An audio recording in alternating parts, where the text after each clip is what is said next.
Okay, so a little bit of a life update. So, yes, I'm still looking for work where I'm at currently.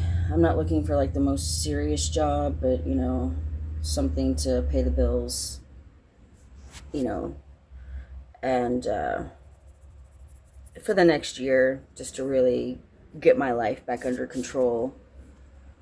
Um,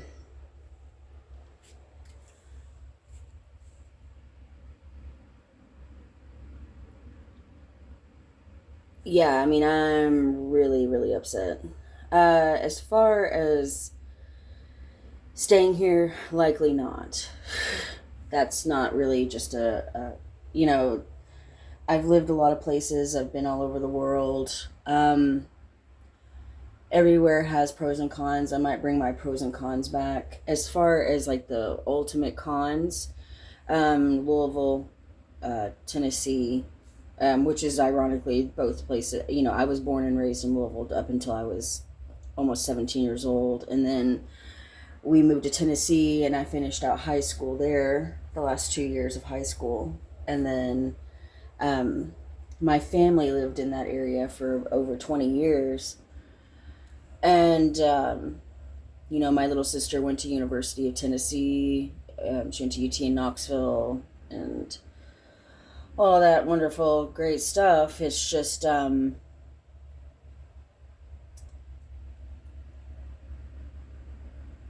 for whatever reason, you know, uh, don't get me wrong, I don't really care much about my family anymore. I can't, even if I wanted to, and I have wanted to over the years. They just take me wanting to care about them and wanting to have a relationship with them for granted. They exploit that. Um, uh, they exploit it really fast. They exploit me. They exploit my life. My little sisters tried to blackmail me in the past over shit she they can't even blackmail me about. I mean, she's literally blackmailed me in writing, all because of decisions she's made, and she tries to push it off on me. And it's just like, I didn't make these life choices. I might have been poorer because I didn't side with dad and all of the bullshit, but, I at the end of the day, I can honestly say I have my freedom. you know, um, did I take a financial hit? Yeah, but I mean, I worked my ass off in my career to, I should be making about 50, $60,000 a year easy in those areas, in Louisville, in Tennessee. But it's there. I recently did have to write a cease and desist to my little sister. I'm getting ready to write cease and desist to some others. Very specifically, her and her friend group and her social circle, they have to be cease and desisted. My older sister, um, we haven't spoken over a decade. I haven't seen her in probably 12 or 13 years. Um, I know of her, about the same for her with me. But I don't know anything about her personally anymore. I don't know anything about her on a personal level. And really, anytime we did talk before we stopped talking many years ago, it was superficial at best. We had a few deep conversations here and there, but she always had this rivalry in her head against me that I never had against her, and I don't know where it came from. I just always wanted her to be my older sister, and she just always had this rivalry in her head, that she had to compete with me about everything, and I just never really gave a fuck. I've always just lived my own life. Um, and Whitney just thinks she's always the smartest person in the room about everything, and Whitney has this way of talking where she's just like, she comes off as this like wise old sage. She's always done it, even when she was like 20. She's just like this real with it, wise, smart ass person. And it's just like, she forgets what a little fuck twat she was when she was growing up, and, you know, who had to deal with that. all that bullshit. Um, she's just a spoiled, rotten little fuckhead. And yeah, sure, she's book smart, but she's not like, she's not street smart at all. If you put Whitney out on the streets, she'd last a minute, maybe, before she's calling mommy and daddy crying to go home. So, yeah, she doesn't have any street smarts. Neither one of them do, really. They both bit down on Bank of Daddy pretty hard a long time ago, and they stayed that way. And the thing is like my mom and dad used to give me money for my birthday, my son's birthday, Christmas, things like that, as presents. Which, they're my parents too. And there wasn't like any exchange of anything, it was just my parents giving me money on holidays. Occasionally I had to borrow money from my dad, because we and my ex-husband, we were in the military. It doesn't pay well. And my ex-husband's family, particularly his mother, my ex-mother-in-law, she needed a lot of financial help. And she often put my ex-husband in that position, and they often did it behind my back. And then it would put me and my ex-husband in a position. So I had to ask my parents for money. And they went so far towards the end of my marriage as to he helped her buy a car behind my back. Yeah. And then she started driving my car when he filed for divorce. It was some fucked up, crazy mind shit. Like I said, I'm completely out of love with my ex-husband. There's no way in hell I would ever take him back. There's no way in hell I could ever trust him. There's no way in hell I will ever forgive his mom. They made a complete joke out of years of work and my life and my education and, my raising my son for years by myself. And they just made a complete joke out of it, and it's not funny. And not to mention, made a joke out of me almost losing my life to bring my son into the world. Which Ginger wasn't there. Joe's family wasn't there. They were there after all the shit hit the fan. But they weren't there for me when I was almost dying in the hospital for a year. They weren't there for me when I had cancer cut off my cervix. My son wasn't even 6 months old. They were not there for me. They were none of his family were there for me. Nobody called me to see if I was okay. His mom might have called once in a while. But nobody was there for his brother, his sister-in-law, Crystal. None of them called me to see if I was okay. None of them called, not his aunts and uncles. They all sent presents when Eli was born and everything. But none of them reached out to me to see if I was okay, to even see if I was alive. My family, my mom came, but, my mom's a whole thing. But, my older sister hardly reached out to me. And, this is what I'm saying, my little sister maybe more. I don't know why. Because, look, hindsight, it's clear to me. She always had a vendetta. She always had an agenda. It's clear to me she was always out to hurt me. So I don't know why she even pretended to give a fuck, except to just be, just narcissistic gaslighting, just narcissistic mask. She can't handle it's ripped off. One thing to know about my family, yes, my older sister, she spent the better part of 20 years, 15, 20 years in MLMs, gimmicky shit. Why they come in my career, which is very real, and make a mockery of it. And that's the thing to know about my families. They're very gimmicky. On surface level, it all looks legit, looks great. But if you start pecking at it even a little bit, it all falls apart really fast. And it's all just gimmicky MLM bullshit. She's worked for Stella and Dot, Jay Hinkles or something. She's worked for a few others. She used to be a burlesque dancer, and then, I mean, it's just, yeah, I mean, they're just scammy, scummy. If you start getting really close to them, you just start feeling dirty in a certain type of way. Not that my family's dirty. It's not like they don't shower or anything. It's just, I don't know. And for all my parents' faults, and trust me, they have many, and they're very narcissistic people. That's the thing to know about my family. Very, very narcissistic family. And it's taken me a long time to make sure I didn't become that way myself. And lots of therapy, lots of psychiatry, and, I always had the natural instinct from a small child to the minute I got married and left to naturally repel them to some degree. But, yeah,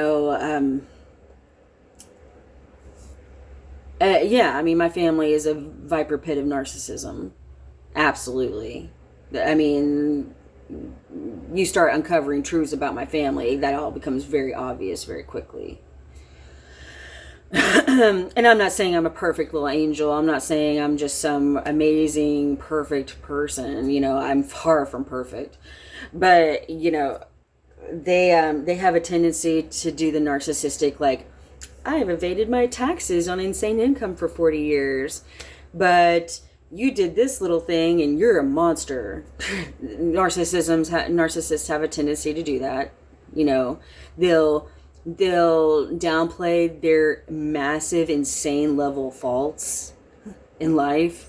And then if you do the slightest thing wrong, they magnify it to make you look like the asshole. And it's just like, and don't get me wrong, and they'll put you in a life position where you have to be the asshole sometimes just in order to survive. So, I mean, that really is how it is. Boo Bear. Boo Bear. Boo Boo. And that's what a lot of people don't get. Because you do have to be the asshole sometimes just in order to survive. And it's not a good look for anybody. It's very much making an ass of you and me. And I try to minimize that as much as possible, because hold on. Look, baby, want to go outside, baby? Hey, you beautiful girl. Why don't you go outside, baby? You can go stretch those little beautiful legs. Yes, get some exercise. Go on, Boo Bear. Go on, you'll be fine. There you go, beautiful girl.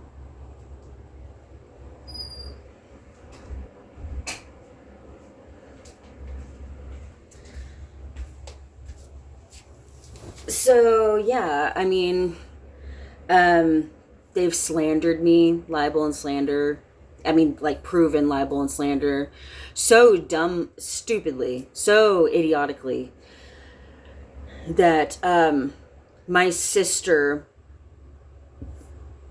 claimed I had a mental health diagnosis that I do not have. And she did so to the point of filing that with a court petition for certain court matters without any proof or any evidence or facts to back her up about that. And for starters, mental health and my physical health, anything to do with my health, that's a private matter. Those are private medical documents that a judge has to have a damn good reason themselves to even open. You can't just go around and look in somebody's medical shit. If you get caught doing it, you are in some big fucking trouble.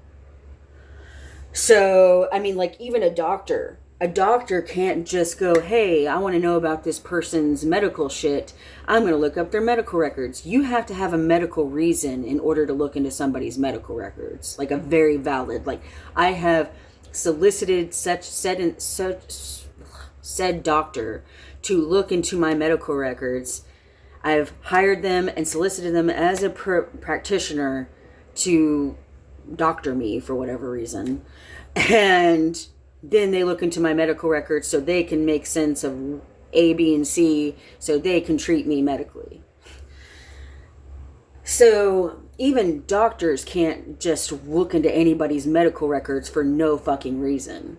You know, just because you're a doctor doesn't mean you can just look up anybody's medical records for whatever. So if somebody, like doctors, whoever, if anybody gets caught doing that for whatever reason, you know, that's because medical privacy is a very big deal. And that goes against all patient rights. And it's like, if a patient can't feel comfortable enough with a doctor to keep their information private and all the rest of it, there's a major problem, because doctors rely on their patients trusting them with their information, with their health, you know, because I mean, at the end of the day, your body's all you got. That's all you have at the end of the day, is your body and your head.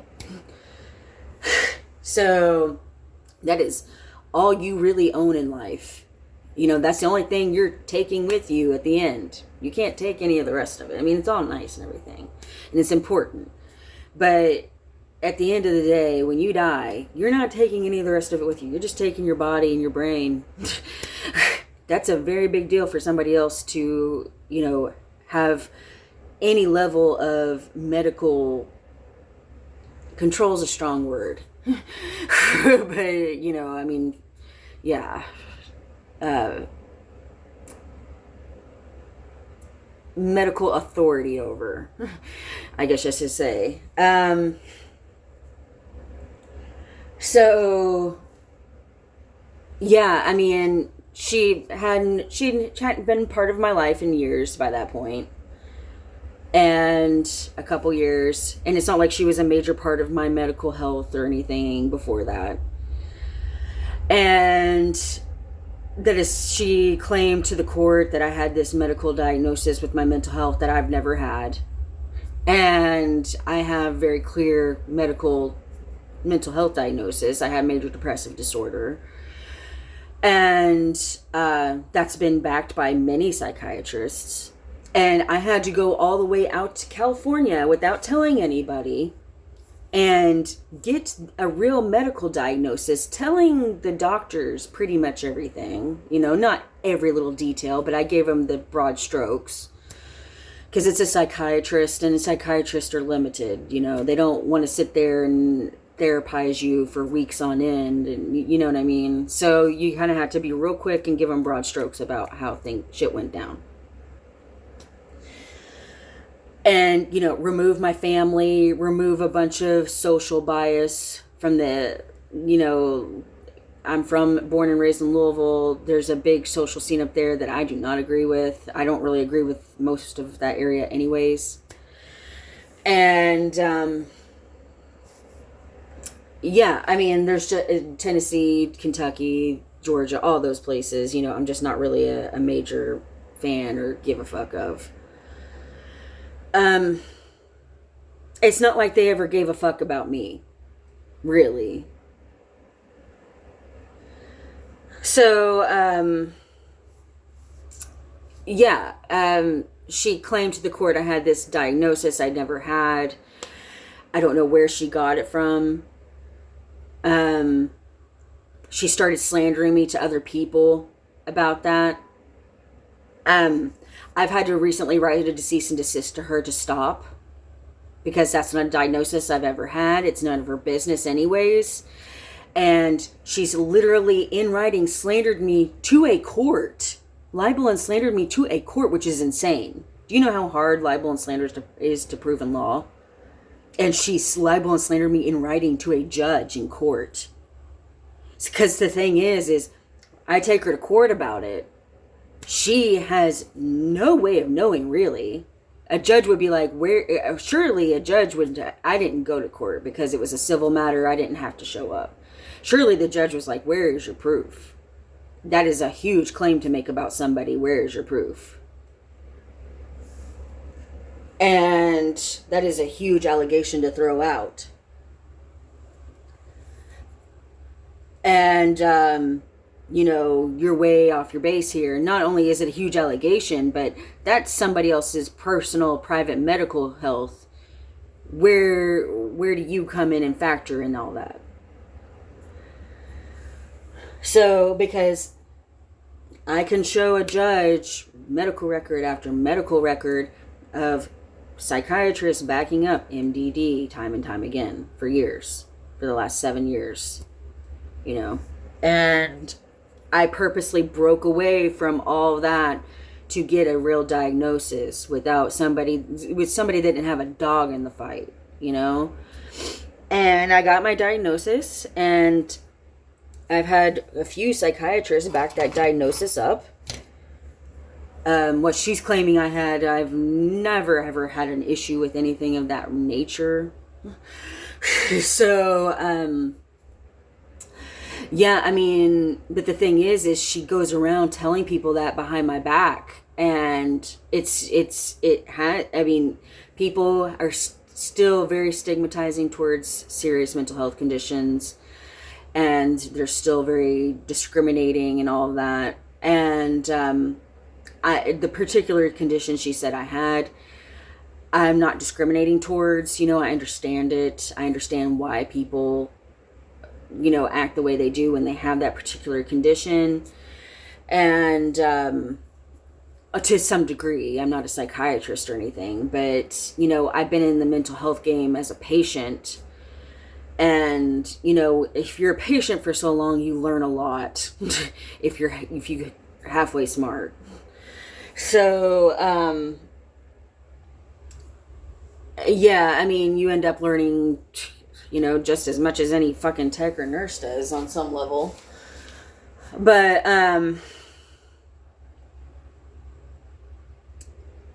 yeah, I mean, she just took it way too far. And the reason why she did that is because I called CPS on her, because she is a drug dealer. Her husband is a drug dealer. That's what they do. Growing up in that household with my parents doing that, she's doing her children a major disservice. It is abusive, because what my parents did to me in adulthood, they may have not been horrifying. I mean, they were still plenty horrifying as children. But, I mean, they only got worse as I got older. And the more you try to break away from all their bullshit, the worse they get towards you. And, it's only gonna, history's only gonna repeat itself there. The older her kids get and the more they try to break away from enmeshed mommy, because she's from, there's things about me with my family. The apple didn't fall far from the tree. I got my dad's temper. I'm very deeply introverted like my mother is. My dad's got a nasty temper, but he's also a social butterfly. And he has he's a lot more social and, extroverted, and he likes to party and hang out and all that stuff. Whereas my mom was a very deeply introverted person. And even for all their bullshit, my dad did have legitimate, real businesses. One was more on the up and up, one wasn't. But I mean, it's still at least, a valid business. He ran it with a business model in mind. It wasn't like a pyramid scheme. My mom, she was a housewife and a homemaker for many years, but she became the director of preschool at our church that I grew up in, and was the children's minister. So, that's a very real, valid job, career. She did that for many years. And my sisters took it a very gimmicky route. For all my parents' bullshit, they weren't like gimmicky. They weren't a caricature of themselves. They just were what they were. It was a very weird childhood. My dad was a hardcore atheist that went to Hunter S. Thompson readings and watched and read George Carlin, and and then my mom's this very deeply religious woman that's the preschool director at our church and children's minister. My dad, you couldn't meet a more like hardcore liberal he was very Hunter S. Thompson like in his own nature, very, very much like that. And, Hunter S. Thompson was from Louisville, Kentucky, which is where my whole family's from, Kentucky. And we were born and raised in Louisville, in the Louisville area. And, it's a personality for sure. And my dad very much is that personality. I have some of that in me. I also have a lot of my mom's deep introversion. Don't get me wrong, my mom had her party days, for sure. But she was raised in church. She was always a very deeply religious person, where my dad was a very hardcore, he was like a militant atheist. For whatever reason, their opposites attracted. I don't know why. They were married for 50 years before my mom died. I don't understand it. I gave up trying to make sense of their fucking marriage a long time ago. But for whatever reasons, opposites attract. Sometimes. And not always, but sometimes. And my sisters, I think on some level always wanted that, because there is a certain level, my dad was a major dickhead, especially to me. He was never a great dad to me. I mean, don't get me wrong, we had our moments and everything, and I know people that had way more traumatic experiences with their parents, but, there's a certain type of trauma with my family that not a lot of people can relate to. So, and, we always had food on the table, clothes on our backs, roof over our head, that kind of thing. We never went without, we didn't starve and all the rest of the shit, And, I grew up in church, and my mom take us to church every week and all that shit. I had surface level, societal, normal upbringing, to a degree. I graduated high school. We always went to school. We always looked amazing, all that crap. But, and then, my dad was my dad was just a really super hardcore hippie. My mom always kept an element of that about her for, always. But my dad, he just, to the day he dies, he is just a hardcore fucking hippie. He's just a militant atheist, hardcore hippie, crazy dude. And, they don't make that particular type and breed of party guy anymore. You don't see it very often. And, it's very Hunter S. Thompson in nature. Not entirely, but there's definitely elements of that. My dad has a very deep-threaded element. And certain guys from Louisville, especially my dad's generation, they all have that thread in them,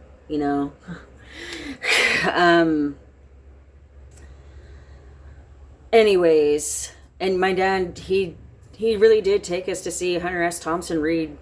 He came into town for book readings, and one particular reading, he came into town with Johnny Depp, because Johnny Depp was shadowing him to play him in Fear and Loathing, and Johnny Depp was with him and for a book reading. So, yeah, I just grew up a very weird way, a very weird family dynamic, That all being said, my older sister's the ultimate daddy's girl. My dad, he made the universe, according to Courtney. They fail to see anything human about him. I guess my failure is I fail to see anything not human about him. But, he's never really showed me that side of him. He's never really came through for me. He's never really, been on my side and been a real dad. On an emotional, mental level, very often. He was all more than happy to help scapegoat me with my sisters. Both parents were. After a certain level, they were more than happy to scapegoat me. They were happy to scapegoat me during my divorce, fuck around with my family that I made. gaslight the shit out of me, help my ex-husband gaslight the shit out of me and my kid. Make my kid all about them. So yeah, I've written a cease and desist to my little sister. I've started on my older sister. It's a really hard thing to do because in law, they always say don't be your own lawyer because you're emotionally involved. It's hard to see past and be objective and all of that. And it is. It's incredibly hard. It's brutal. I'm already in a bad place because, I was hit by a car and the last 3 years of my life since Raider and all that bullshit and the harassment,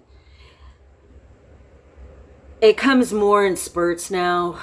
It's not as steady as it once was there for about a year or two.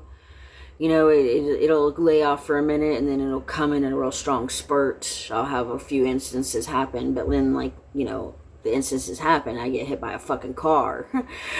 So, that's a really depressing thing to go through.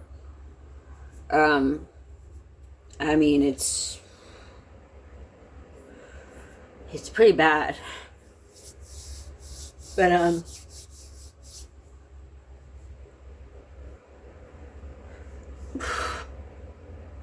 don't know, just to think that somebody you don't even know would fuck around with your life and fuck around with your literal life. Like, you're alive or dead. That hard. And then fuck with you as hard as they have, and I'll get into that later, as fuck with you as hard as they have with me after. And they're complete strangers to me, really. It's just crazy to think that people can be that fucked up.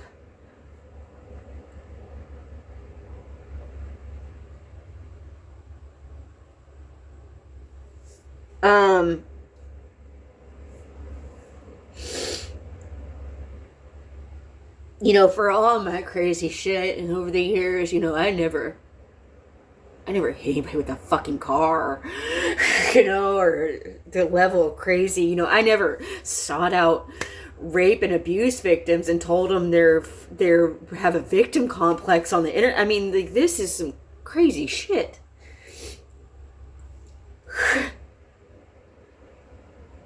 By the way, I'm not a lawyer and I can't give legal advice.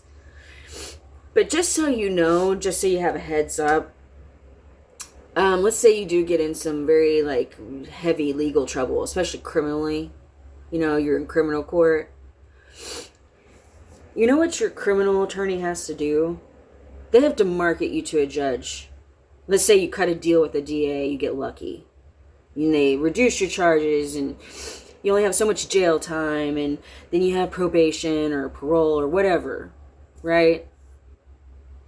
Or let's say it's your first major instance in running with the law and you have a clean criminal background and then they give you a pre-trial or judicial diversion and then after that you're expunged, right? You get an automatic expungement after. Whatever the fuck it is, the deal you cut. You still have to market yourself to the court. You still have to check in with the court. You still have to check in with the PO of some type. You still have to show that you're a functioning person of society. You still have to market yourself. And depending on the crime, the court will check in and check in and check in. And any criminal defense lawyer, public defender, or private, they're going to tell you the same thing. You have to cut the shit out and behave. Because if you start acting up, your lawyer is well within their rights to drop your ass. I just want to make you all aware of the actual reality. Because if you commit a serious crime and your lawyer goes out of their way to fucking cut you a deal with a DA, all right then. But you have to hold up your end of the bargain. And that includes you have to start behaving appropriately and show society that you are a functioning member of society that won't hurt other people. And that you've learned your lesson and you aren't going to keep going back to the crazy.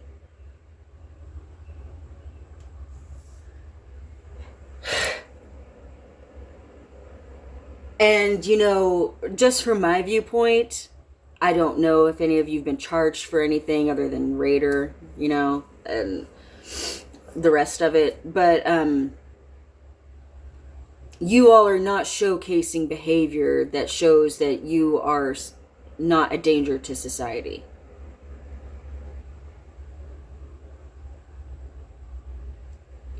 That is a very serious problem. And then you're wanting to blame a pissed off society for reacting to your absurd behavior.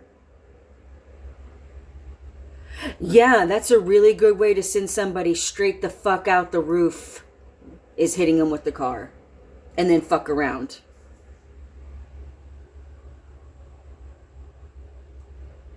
And good luck finding a doctor that's gonna say, well, no shit. Well, no fucking shit, she's pissed. That's the sane reaction, by the way.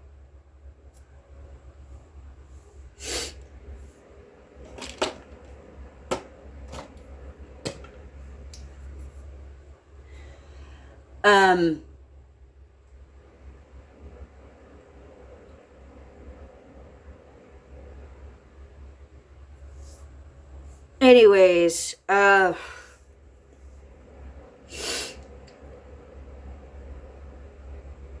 know, I've lived a lot of places. Every place has pros and cons, you know, just a matter of what outweighs the other. As far as, you know, I'm never going back to Louisville. I mean, maybe to visit through or something for a day or two.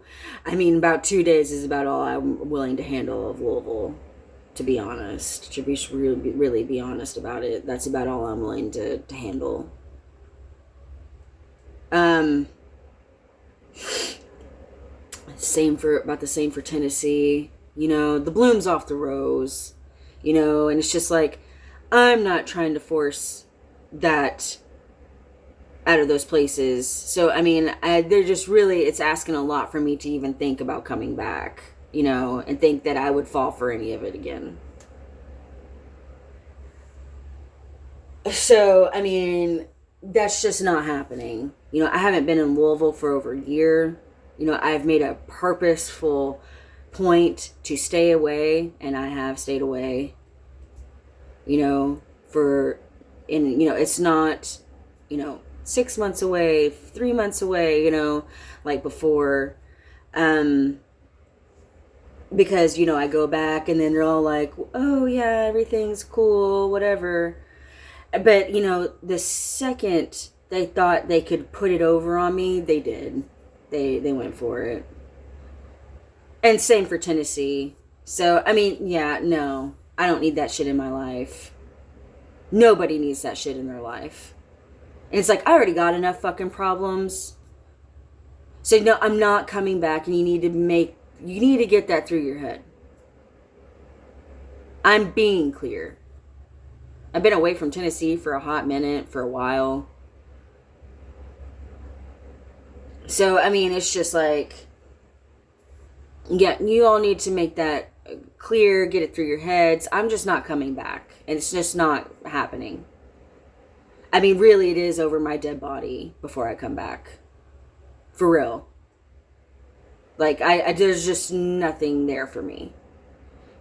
As far as Louisville area goes, you know, that's where I was born and raised and all that shit. And it's just like, you know, people tug on the heartstrings that it's familiar, and I have a lot of good memories from childhood there, and I feel like people exploit that about the situation and me, and then leave me with sometimes not even the bare minimum, and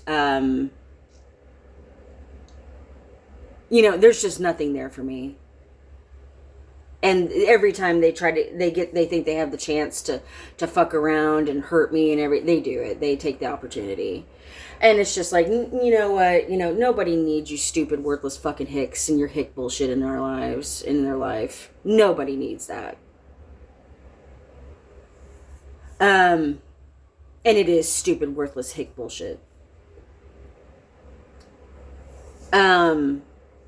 Nobody needs that headache.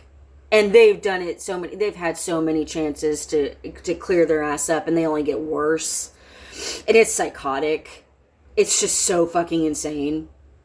And if you look up, like, the worst places to live in America, Kentucky always rates in the top 10 of worst places to be. I mean, it's just poor, ignorant hicks. And I mean, all the statisticians back that up. And it's just like, call yourself the spade you are. You're a bunch of stupid fucking hicks. Don't get me wrong, there's been some cool people that came out of the area and all the rest of it, but you're just a bunch of stupid fucking hicks. You're a fucking flyover state. At best.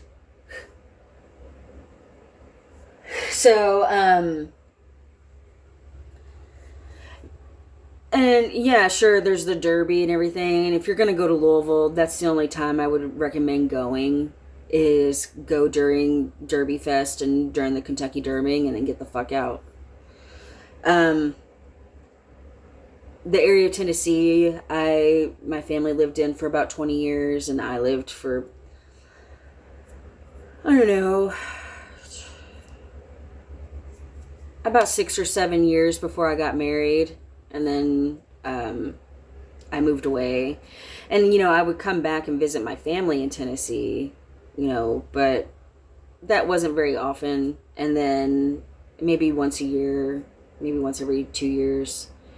It got more frequent after my son was born because, I tried to have a relationship with my family like normal people. And, I had a baby and I was trying to have a normal family relationship and have him have grandparents and aunts and uncles and cousins and stuff, but it was all just to exploit him and me and gaslight and use me and him as a pawn in their stupid little games. All of them are nothing but a head game and a mind fuck. I mean, that's just the real. I mean, you all want to talk about the truth. Well, I mean, y'all are living in one hell of a glass house.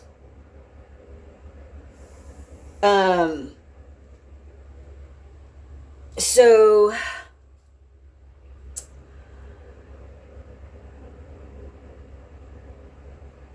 yeah, I mean, it is what it is. And then after, my ex-husband filed for divorce, he beat me to the punch.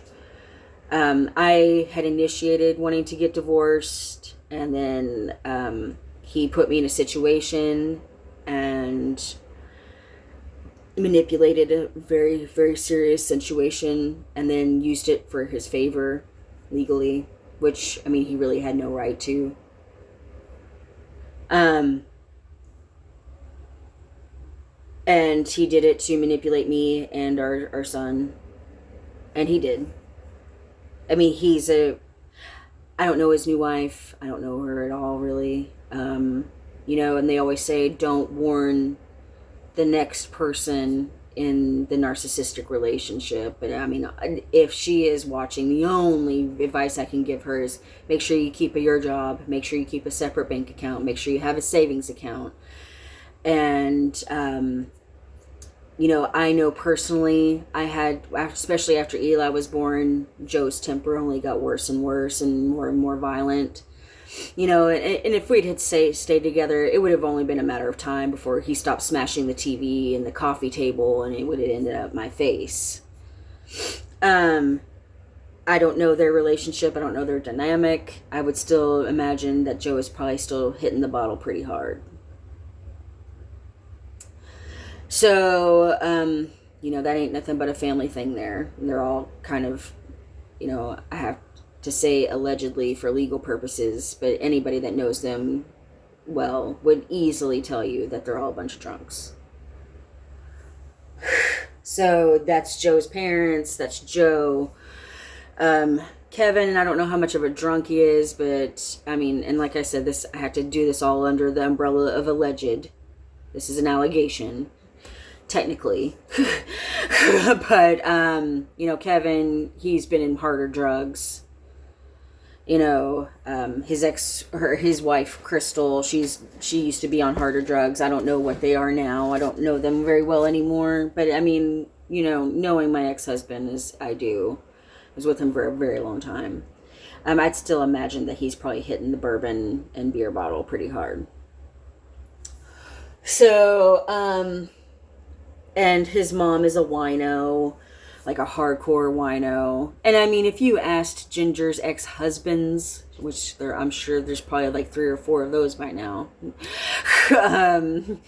yeah, they would all agree with that. Not that her ex-husbands are anything to write home about it necessarily, but they're not monsters either. Usually, they would tell you very quick. Yeah, Ginger's an alcoholic. I mean, I don't think anybody has any issue getting up on a stand and being like, I mean, when it comes down to brass tacks, and a lawyer is asking you on a court stand, is she an alcoholic? Most people, if not all, everybody's gonna be like, yeah, she's an alcoholic. Easily. Joe's an alcoholic, easily. Joe's dad's an alcoholic. I'm sure Kevin's still something. So whatever that something is. He's, Joe's uncle, alcoholic. On his dad's side. They're all raging alcoholics. And, that's nothing but a family thing. And especially in Kentucky, So, I mean, I don't know why they're all acting like, being from Kentucky, me talking about these things about them is like some stretch, it's like, come off it. Seriously, who the fuck do you think you're fooling? So, a lot of it was just, they had a little bit too much pride being from Kentucky, if that makes any sense. The pride got in their way. I'm not saying people can't be prideful, be proud of where they come from, be proud of what they build, proud of things like that, but they took the pride to a dark place. They took it to a toxic level. Because, there's good and bad in anything, but they took the pride to a very dark, dark place. So, yeah, I mean, it's just, and, a lot of people's from where they're from, they can do that. I digress. I've been a lot of places. I've lived all over the world. I've been everywhere. And it feels like it. Everywhere except Europe and Africa. But,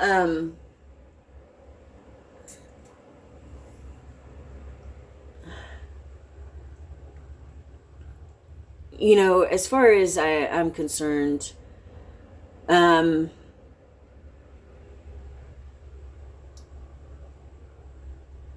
not very happy at living in America. America pretty well sucks really bad, especially now. And you read stories after story of business professional. It's taking them 6 months, 8 months, a year, 18 months to find a new job.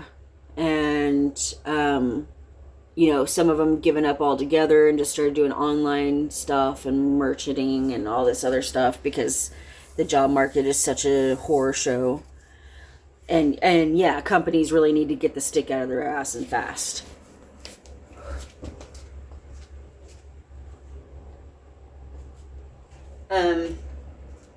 For me, a lot of times my legal career has been a curse for me, more often than not. I'm usually working from some asshole, egotistical as high hell lawyer, and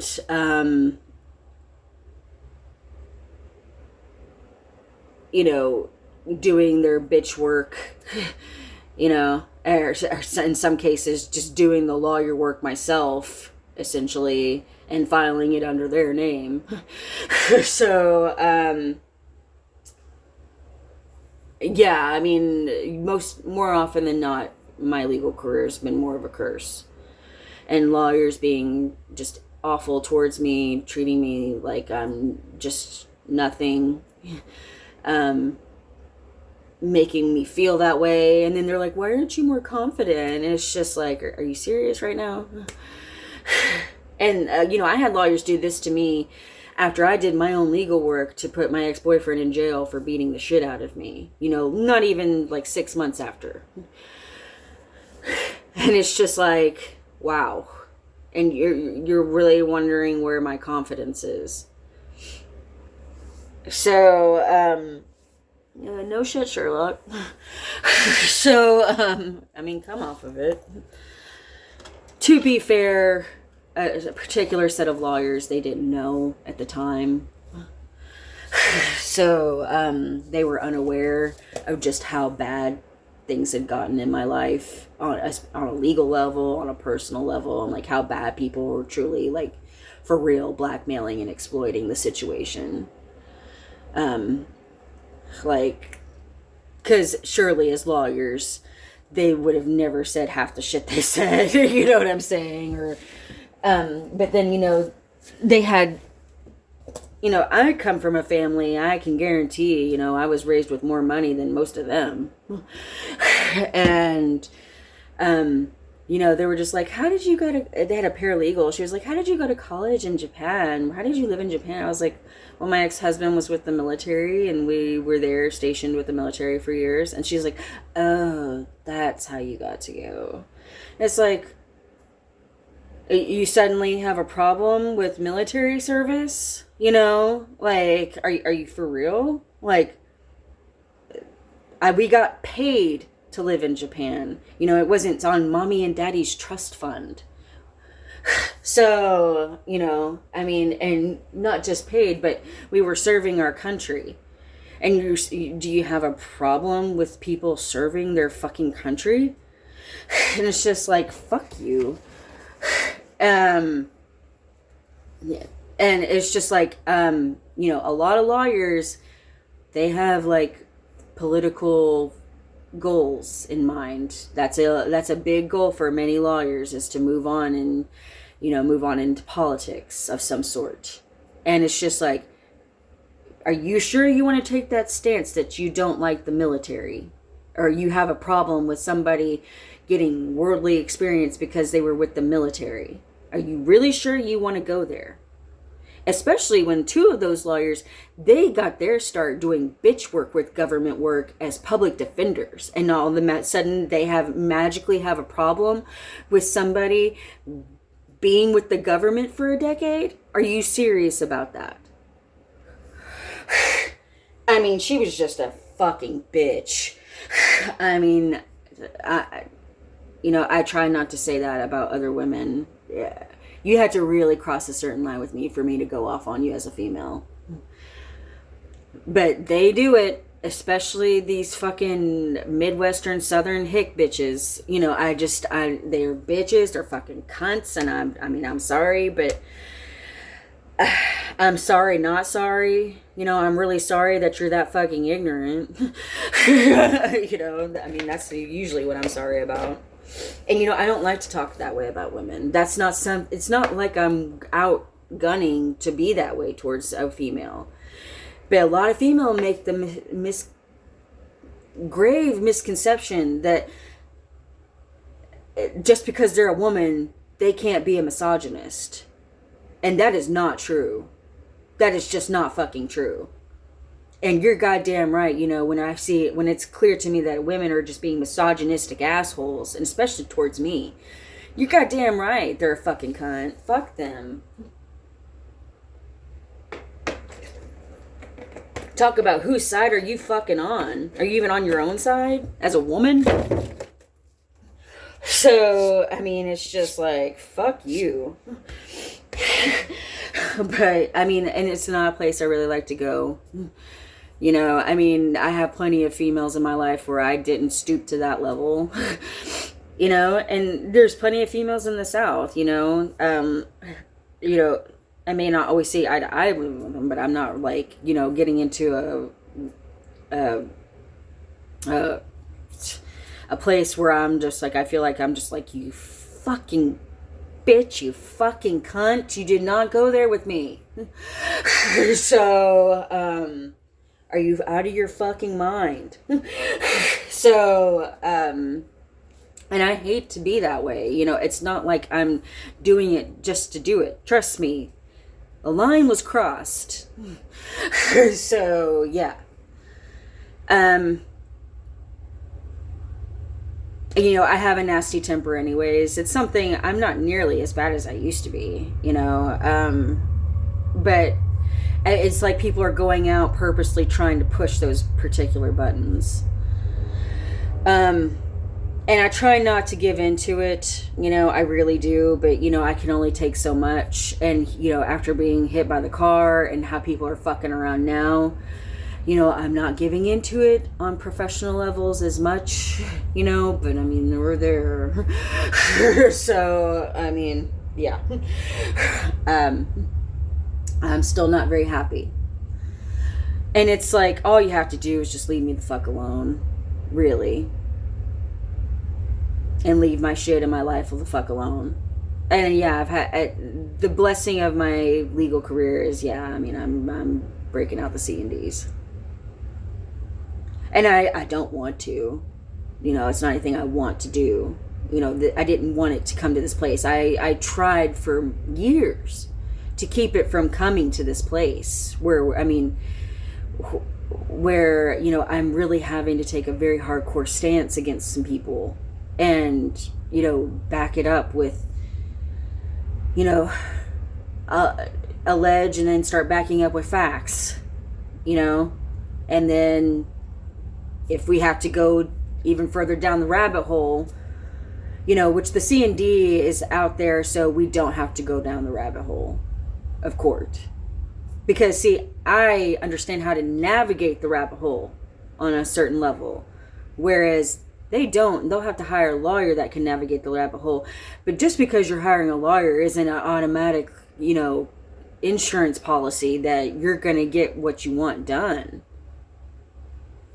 Because Harvard degrees, no matter where your lawyer comes from, they could be the smartest lawyer in the world, the most brilliant, effective lawyer. They can't fight facts.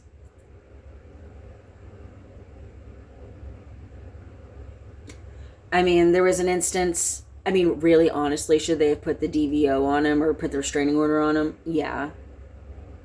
They should have. He got a lawyer. The lawyer thought he was clever. The thing is the question was raised up in court. And the lawyer knows that. And I've locked him into testimony, of which he perjured himself. So, I mean, did perjury technically happen? I think so. I mean, that's up for the courts to debate. But, yeah. I mean, the judge asked him a straight up question. He denied it when I have written evidence otherwise. So, the judge wasn't letting it go down, I mean, to her discredit, which sucks. And then I have in writing after the court case, they fucked with my job, which was illegal. And then had the HR lady tell me that everybody is laughing at me because they fucked with my job and he got away with sexually harassing me in writing. I would really hope that the company fired his ass. Fired a few people. He's a worthless piece of shit to even fucking go there. But it doesn't matter because the questions have been raised up in court. It's people are thinking about it.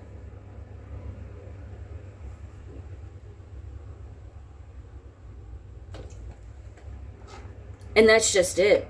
It's just like, you take me out, who's to say you aren't next? See, that's why society has rules. Because if they don't take up for the one person that was gravely injured by another person, and they let it slide, who's to say they aren't the next person?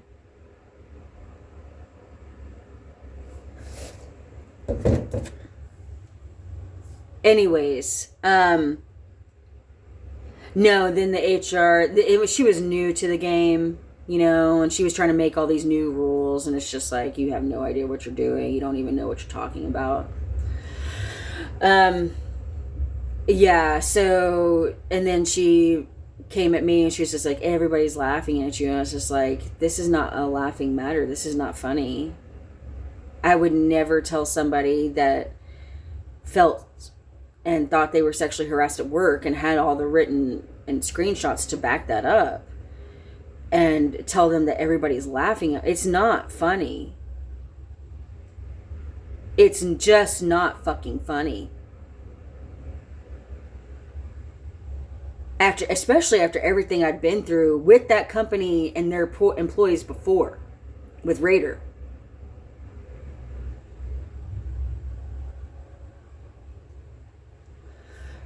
So, yeah, that company has a long history of treating women some type of way. And the only reason why anybody works there is because of the money. That's the only reason why anybody puts up with their ass.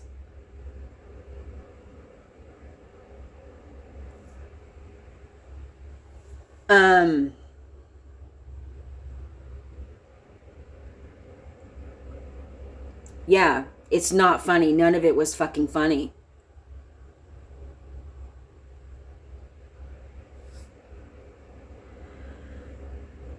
So,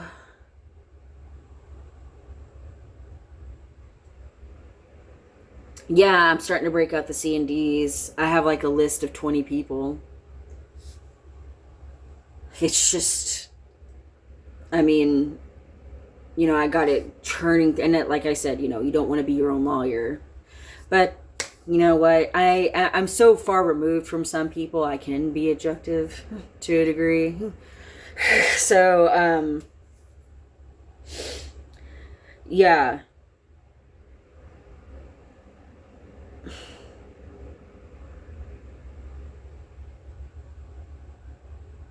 Or some people, they just never really mattered. And that's another thing, is I think people are trying to make themselves matter in my life more than they do.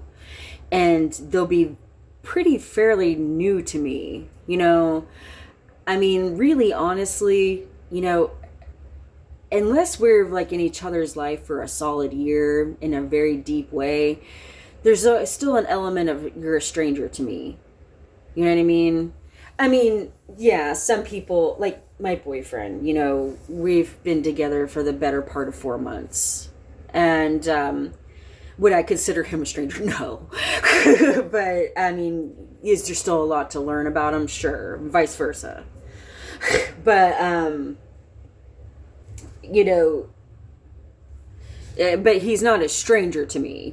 I know him well enough. But, I mean, there's still elements of him that are strange to me. So, I mean, and I'm sure the same. You learn something new every day about the crazy fuck. And then some things are always the same. So, yeah, I mean, that's just kind of where I'm at with it. And, like I said, I'm never getting married again. That's just not a reality. If you don't get married, you can't get divorced. And I'm really sorry to burst some people's bubbles, but work is not like a family to me. Work is not my family. I am not if I'm working in a family business, it's not my family. I go to work to come in, do my work, and clock out and get a paycheck and get health care and a few other things. That's why I'm at work. A lot of people fail to realize, I spent my big chunk of my career in corporate America. It's very unfeeling in that regard. And that's what I'm used to. And that's what I prefer. I don't like companies that come in, we're all one big happy family and blah, blah, blah. And it's just like, okay, yeah, whatever. So, I get that some working situations can be more intimate than others. and you're working more one-on-one, especially a paralegal lawyer that can, and sure, you're 10 years into something with somebody, yeah, but no. And I'm not there under that delusion. The thing is, it's just like, I'm there under the factual reality of, yeah, the A, B, and C might be new to me, but I am open to it growing into something more. And getting to know somebody and having a work relationship with somebody, a more deep work relationship. Is that my family? No. I know some people can go on to develop like best friend relationships out of work.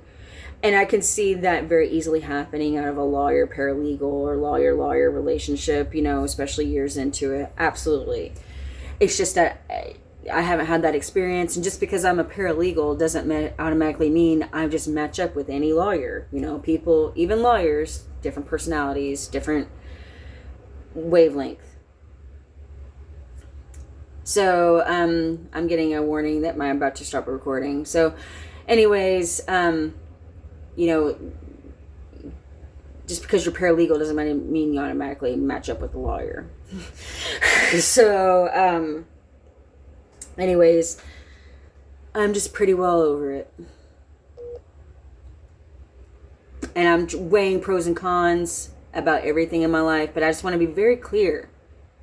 Again, as if being away for a year and being away from other places for a really long time, and that's not to say that other places like outside of Louisville and the South in general that I'm ruling out. It's just, that's where I'm from, and that has been taking up a lot of my time, especially since my mom died, especially with all the Raider shit.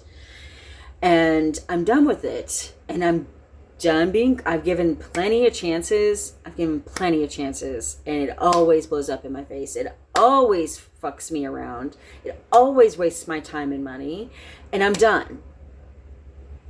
As in, I'm done. I'm not going back. And you need to come to that reality. You need to come to that conclusion that that's the reality. And over my dead body, I will die first. I am not coming back. So make your peace with that. Deal with it internally with yourself. Deal with yourself. Some of you. And move on. Because I have. And I'm not trying to be hateful or mean or be a bitch about it. And yeah, I do have to go back to work here and work for like a solid year. Because I need to make a real move to a place where I feel like I belong and fit in.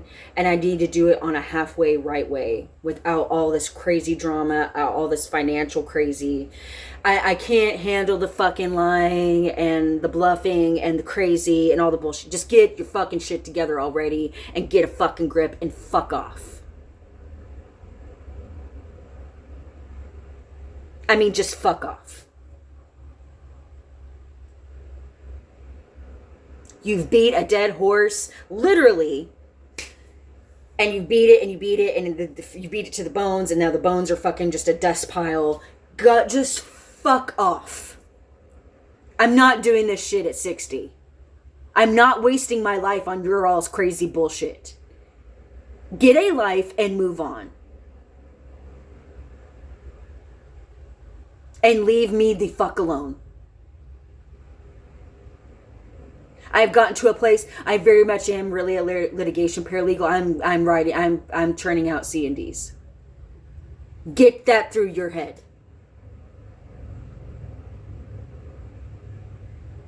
You all had plenty of chances to make right and to come off your end of the shit and make right with me and stop acting like you've been perfect towards me. You've been far more insane towards me. And you haven't. So take your C&D on the chin and fuck off. I don't know what else to say to anybody. I don't know what else to do for any of you. Clearly there was nothing I could ever do. So you need to go away. It really is how it is. You need to go away. And I'm really sad it came to this, and I'm really sad that that's how it is, but it is. That is how it is. So, I mean, later.